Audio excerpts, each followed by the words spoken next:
All right, number 21. Write each radian measure in degrees. So when we're going from radians to degrees, we multiply by 180 over pi. So 3 over 4 pi, or sorry, 3 pi over 4 radians. We take 3 pi over 4. We multiply that by 180 degrees over pi. Pi in the numerator of this fraction and in the denominator of this fraction will cancel each other out. So then we multiply the 3 and the 180 together. 3 times 180 gives me what?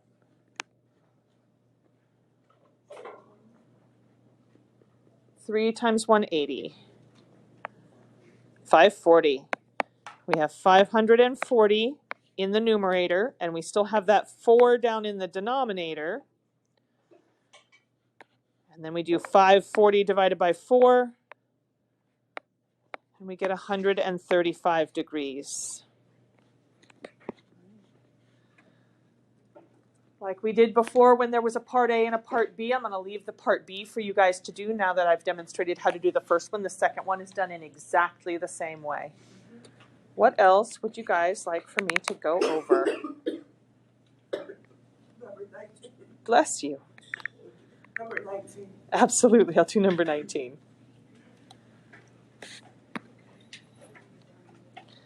Number 19, identify the following. Oh, yep.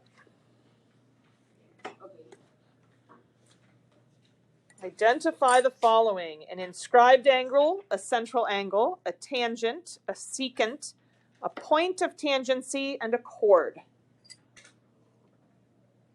An inscribed angle is an angle that has its vertex on the circle. So some examples of inscribed angles that I see here. This angle right here has its vertex on the circle. That would be angle CDG.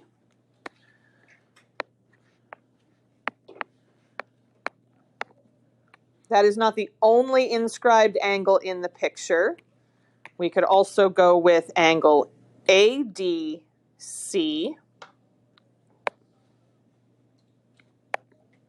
Oops. This angle right here. Or ADG. This angle right here. All of those have their vertex on the circle.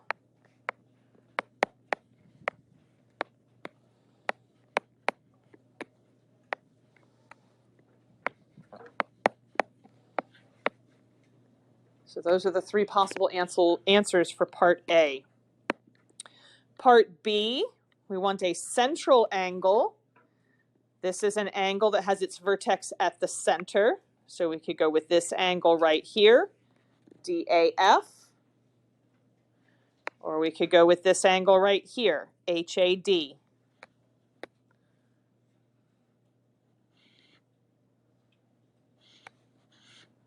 So we have angle DAF or angle HAD.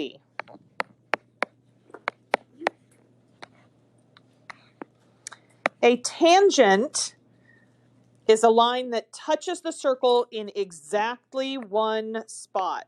This line right here is a tangent. It touches my line right here and nowhere else. Sorry, the circle touches the line right there at H and nowhere else.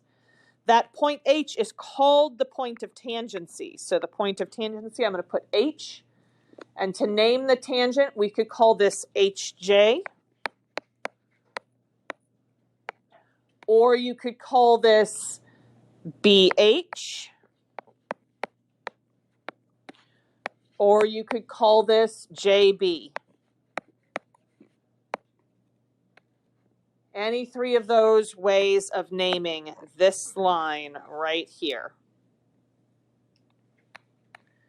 A secant is a line segment that goes all the way through a circle. It touches the circle in two spots. This line right here is a secant. And I just realized that on the tangent up above, the tangent is a line. What did I do wrong in the notation if I wanted this to be a line? I made it a segment. It needs to have the arrows on the ends so that it's a line. My apologies that I forgot that. All right, so let's go back and look at the secant now. I've circled the secant line. We can call that line CD.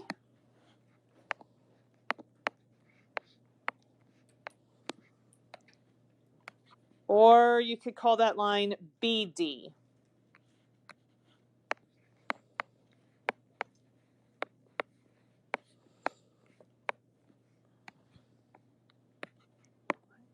We already did the point of tangency. A chord. All right, a chord. Chord is like a secant, except a secant is a line that goes all the way through the circle, and a chord stops at the edges of the circle.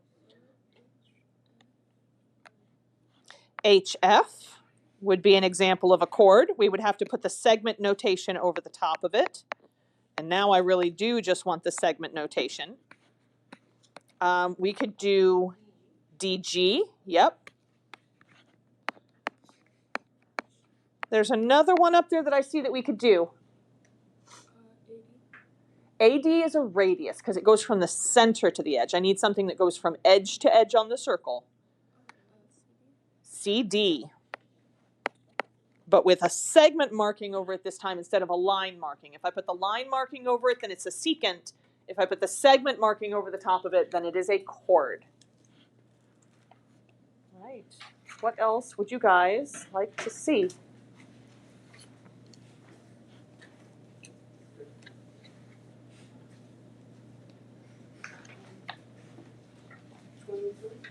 Which one? 22. Absolutely, we can do 22. Number 22, given the circle, answer the following questions. We want to find X, the measure of arc BEC, and the measure of arc DA. All right. So the first thing that I see here is that DB is a diameter. What does a diameter do to a circle? Cuts it in half. How big is it if you go halfway around the circle? Semicircle, which is 180 degrees. I know that this much of the semicircle is 99 degrees.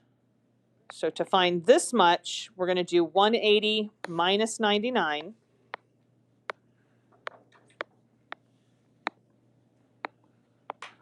What is 180 minus 99? 81. Thank you, Sharad.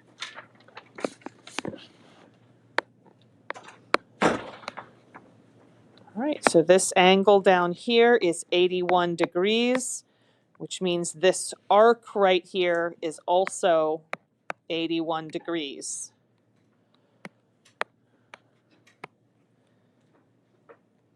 All right. This arc here would be 99 degrees. This arc here is 57 degrees. This arc is 56 degrees. And now we need to find X. So if I could figure out how big this arc is right here, I can set that equal to X. Or I can take all of the arcs all the way around the entire circle and set it equal to what? 360. So there's a couple ways that I can approach this. I think I'm going to do it that way though. So we have 2x minus 7 plus 81 plus 99 plus 57 plus 56 equals 360. And before we do any more with that, let's double check that we got all of the arcs all the way around the circle. Oh, I wrote -6 instead of -7. Thank you for correcting me. 2x minus 7. I don't know where I got the 6 from. 2x minus 7, 81, 99, 57, and 56. Perfect. Now we need to combine our like terms together. So I need somebody to grab a calculator for me.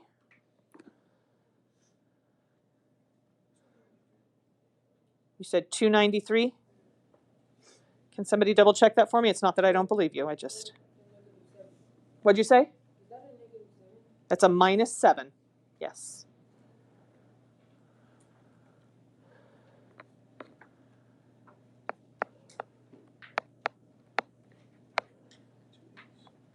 $293, 286. That's what I got. Yeah. 286. So 2x plus 286 equals 360. And then we subtract 286 from both sides. We get 74. So 2x equals 74. I'll switch back over to red here. And then when I divide both sides by 2, we get 37. So x is 37.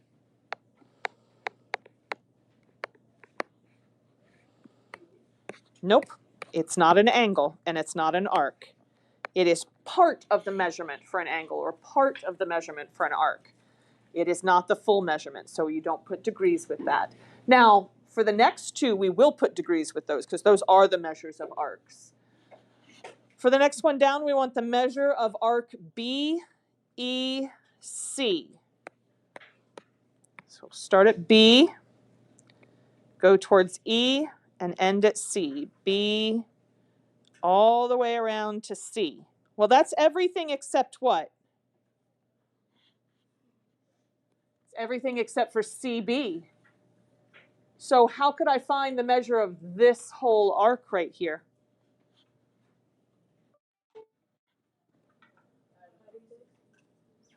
$360 minus 99. 360 degrees minus 99 degrees gives us 261 degrees. And then for the last one here, we want the measurement of arc DA. DA, this arc right here. To find that arc, we need to add 2x minus 7 and 56 together.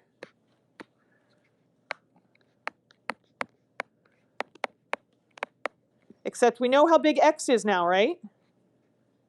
How big is x? 37. So I have 2 times 37 minus 7 plus 56. What do we get when we do that? 123.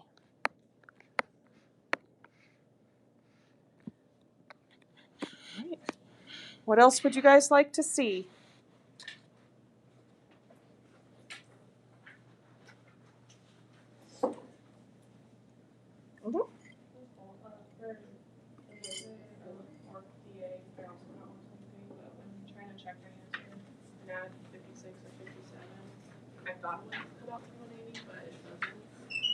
Adding these ones together here.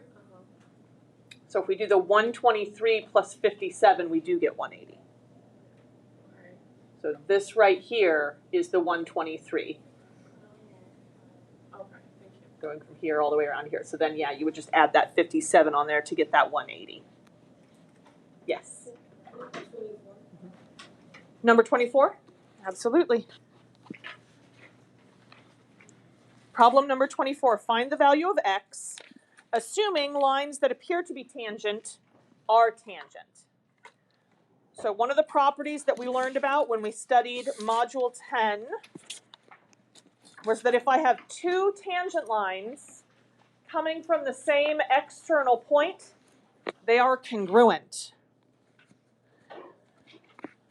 So this top line touches my circle right here. This is a tangent.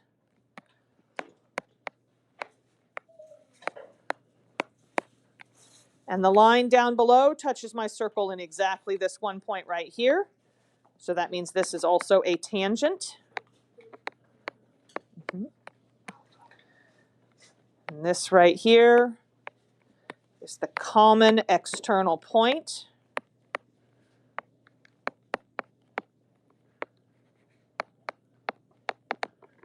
And so that means that these two are congruent. 2x minus 5 is congruent to x plus 6. And so what do we do with their measurements? Set them equal. 2x minus 5 is equal to x plus 6. Then we're going to solve this for x. The first thing I do is get my x's to the same side. 2x minus x gives me 1x, so 1x minus 5 equals 6. And then we add 5 to both sides. We get that x is 11.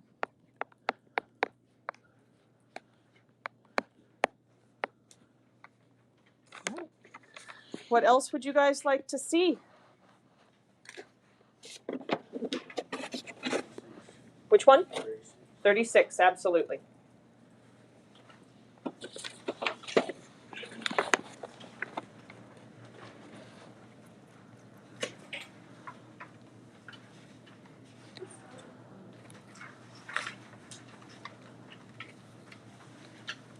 A little too far. There we go. 36. A farmer wishes to paint the outside of his silo.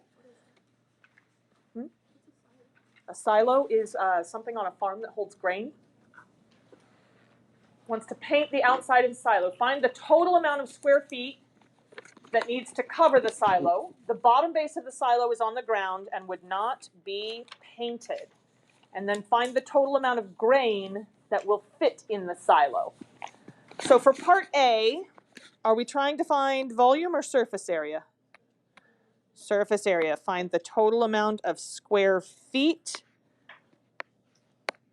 That is surface area. This silo is made up of two different shapes put together. What two shapes is that? Cone and a cylinder. So we're going to need the surface area of the cone plus the surface area of the cylinder. How do we find surface area for a cone?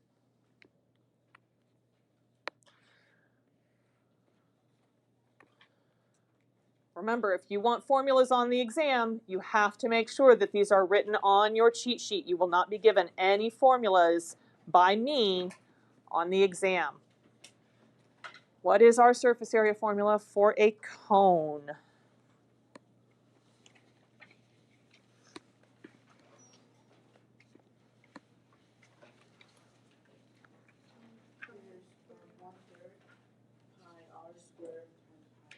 That's for volume. Pi r squared plus pi r plus pi r squared plus pi base lateral area. Slant height. Yep. Lateral area is what we find doing this whole thing right here, the pi r times slant height. That is our lateral area. All right, so let's talk about that. That's going to cover all parts of the cone, the base and the lateral area. This much is for my base.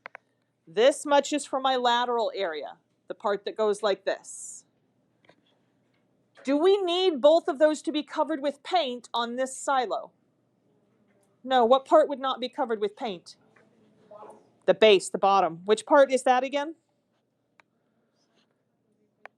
Yep, the pi r squared right here. We don't need the pi r squared because we don't need the base of the cone. All right, then we come over to our cylinder. What's our surface area formula for a cylinder?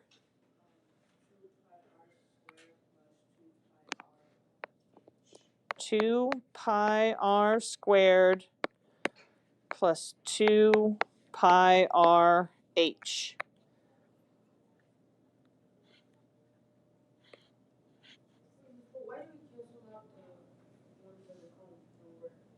What part of the cone is not going to be covered with paint? Remember, he's painting the outside of the silo. He will not be painting the base because the base is now on the inside of the silo. What part of the cylinder won't be covered with paint? The bottom. Anything else? The top, because the top has a cone on top of it. So we have to find a way of getting rid of the top and the bottom. Which of these pieces is talking about the top and the bottom? 2 pi r squared. So we're going to throw that part out also. So pi r times the slant height plus 2 pi r h. Do we know the slant height of the cone? No. Okay, let's figure out what we do know on this object. I know from this edge over to this edge is 8 meters. Will I use 8 meters anywhere in my calculations? No, but what do I need? The radius. How big is the radius? 4 meters. That's going to be the radius for the cylinder and the radius for the cone. We're going to need the height of the cylinder. Do we have the height of the cylinder? How big is the height of the cylinder? 14. This part right here.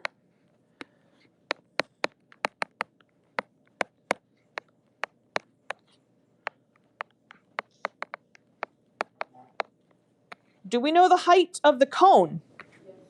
How much? 6. How did you get that? You're absolutely right. 20 minus 14 gives us 6 meters. That is the height of the cone.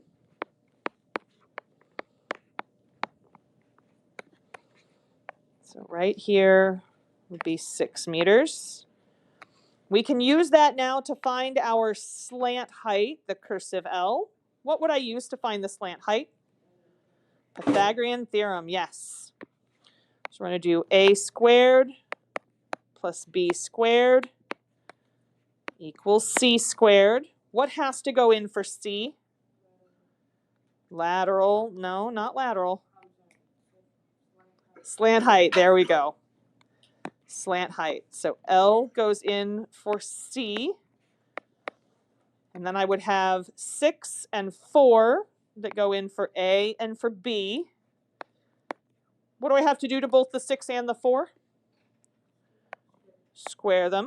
So 6 squared plus 4 squared equals slant height squared. That would be 36 plus 16 equals slant height squared. What is 36 plus 16? 52 equals slant height squared. And then we take a square root of both sides. Over on the right, the squared and the square root cancel each other out. What is the square root of 52?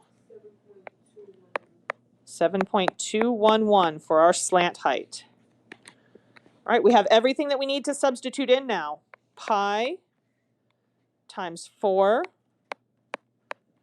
times our slant height of 7.211 plus 2 pi times our radius of 4 times the height of the cylinder, which is 14. So let's pop that into our calculators.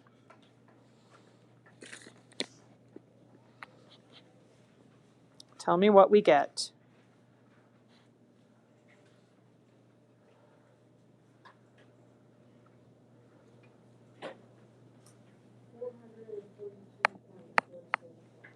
.474? 442.474, and that would be meters squared. All right. Find the total amount of grain that will fit in the silo. What is this asking about? Volume. So we're going to need volume of the cone plus volume of the cylinder. How do we find volume of a cone?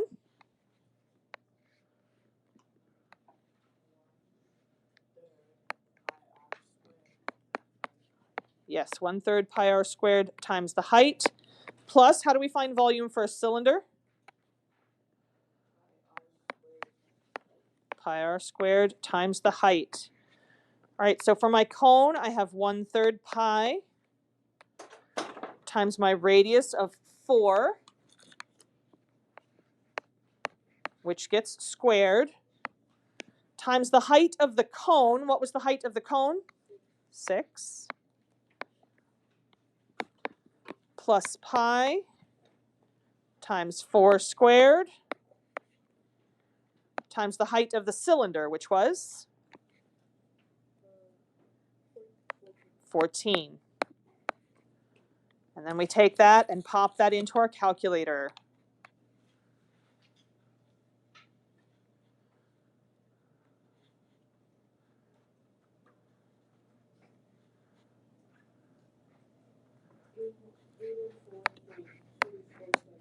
Eight oh 4.247, and that would be meters cubed.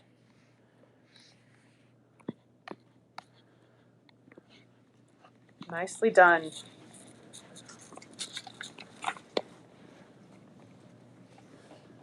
What else would you guys like to see? I have time for 2 or 3 more questions here.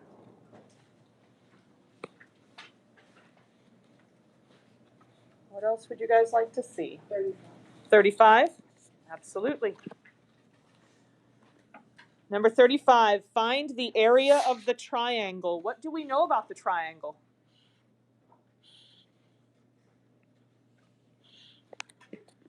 What information do we have about the triangle?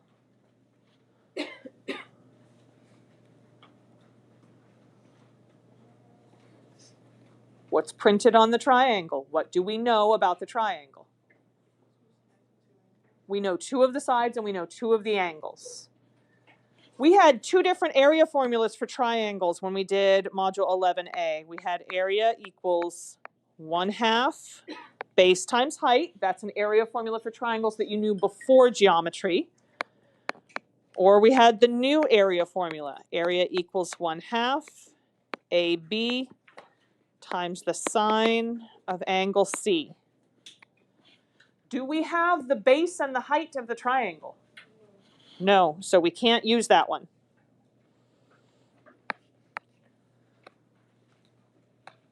A and B are both sides of the triangle.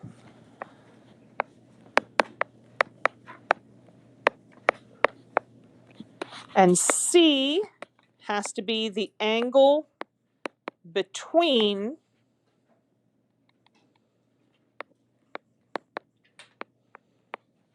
sides A and B. Which angle has to be our angle C? 37. And so that means which pieces are A and B?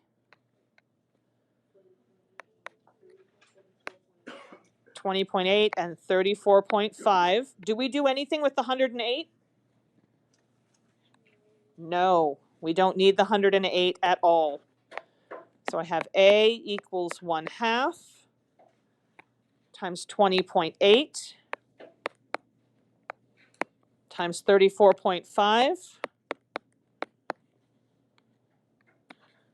times the sine of 37 degrees.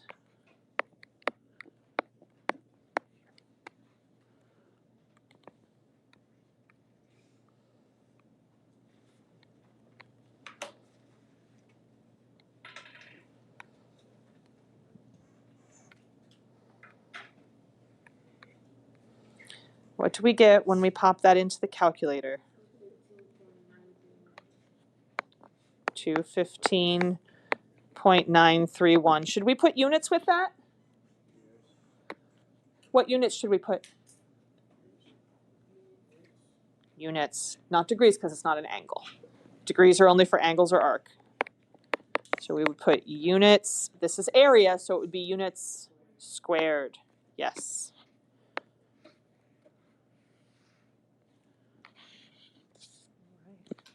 What else would you guys like to see? We've got 9 more minutes. 37. Number 37, absolutely. Wait, actually, I'm going to switch. Number 40. Number 40, sure.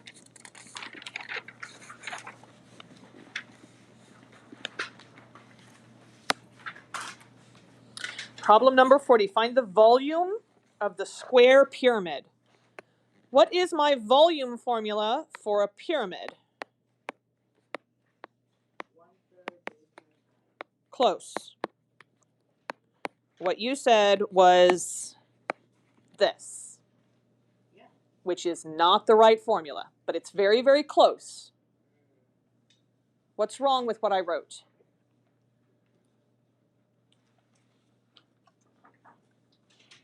Go look back at your formula sheet. See if what I wrote is exactly what you have.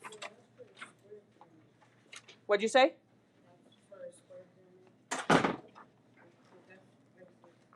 We have a square pyramid. The B is not capital. Why does that matter? Because it's area of the base, not just base. This is a mistake that I saw happen while we were in this module, and especially on the test. You have to remember that this is the area of the base.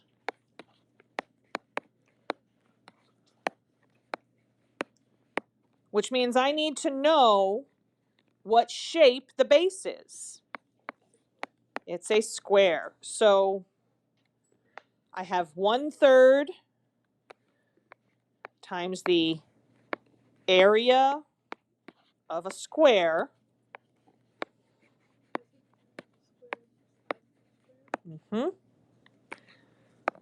times the height. So that would be 1/3 times side squared times the height. How big are the sides of the square base? 11. So 1/3 times 11 squared times the height. What is the height? 10. So 1/3 times 11 squared times 10.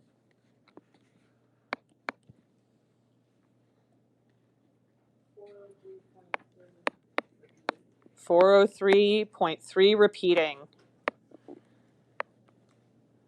And since they said this was kilometers, this would be kilometers cubed because it is volume.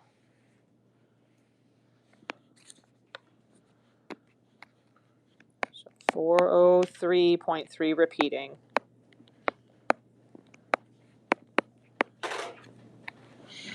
All right. We have 6 more minutes. What else would you like to see? Yes. 37, absolutely.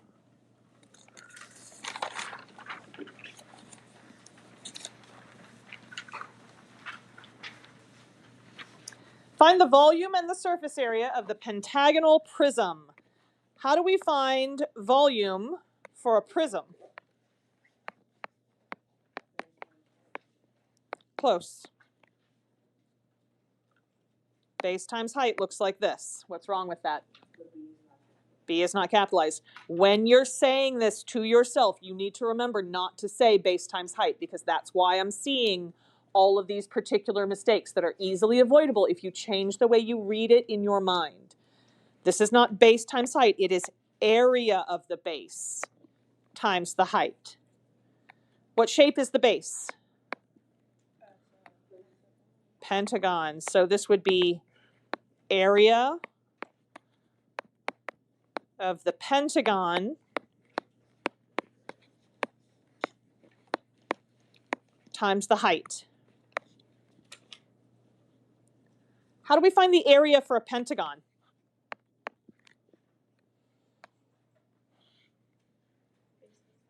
No?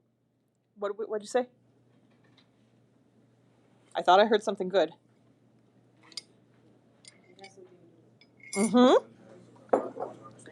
Yes. Yes, 1/2 apothem times perimeter. Yes. So 1/2 A times P times the height. Do we know how big the apothem is here? Yes. How big is it? 7.6. Remember, the distance from the center to the side is called the apothem. So I have a value that I can substitute in for the apothem. Radius goes to a corner. Apothem goes to the side. So we'd have 1/2 times our apothem of 7.6 times the perimeter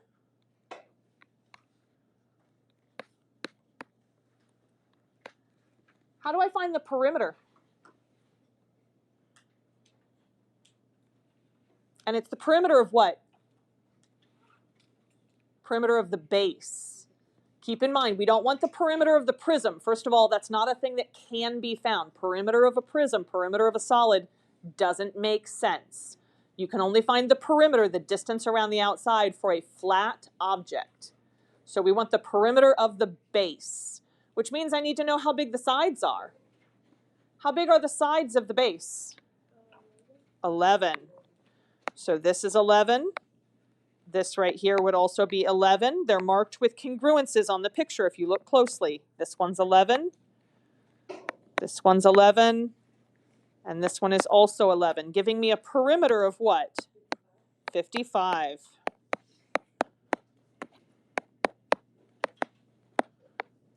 So that's what we're going to put in for P. So we have 1/2 times 7.6 times 55 times the height of the prism. What is the height of the prism? 12. So now we take all of this and pop it into our calculators. What do we get? Yes, 2,508. Should we put units with that? Feet cubed, yes. 2,508 feet cubed.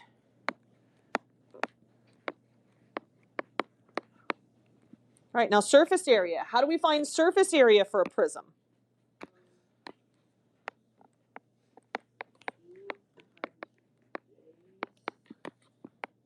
Two times area of the base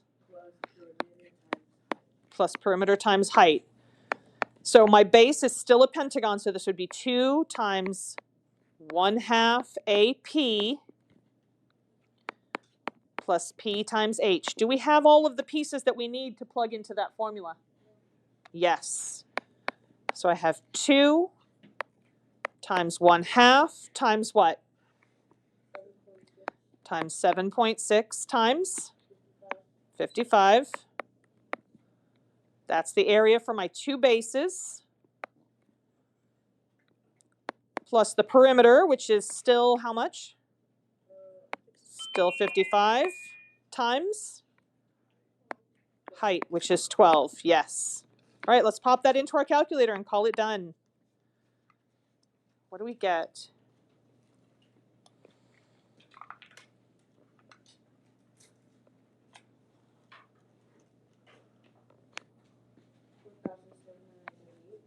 $1,000 how much? I got something close to that, but not exactly.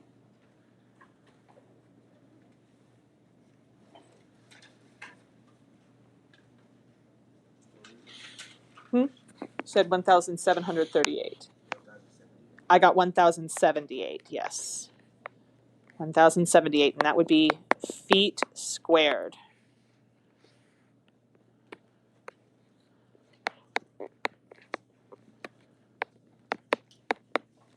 All right.